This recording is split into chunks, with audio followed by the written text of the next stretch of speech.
వారిలో కొందరు సడిగి సభారకుని చేత నశించిరి. దేవునికి స్తోత్రం. ఎవరు సలుపుతారు? దేవుడి సన్నిధికి వచ్చేవారు దేవుడి మీద సలుపుతారా?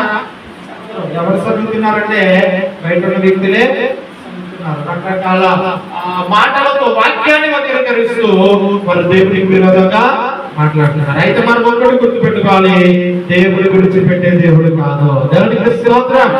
హల్లెలూయా. చాలా ఉన్నాయి ఈ మధ్య ఈ సోషల్ మీడియా, యూట్యూబ్ వచ్చేసాక ఇంకా ఎక్కువ ఏమైపోయిందంటే ఏమంటారు, వాదించుకోవడం ఎక్కువ అయిపోయింది. మనం ఏం చేయాలంటే ప్రార్థన చేయాలి. దేవుడు ఏం చేస్తారంటే వారి మీద శిక్షణ చేస్తాడు. దేవునికి స్తోత్రం. హల్లెలూయా.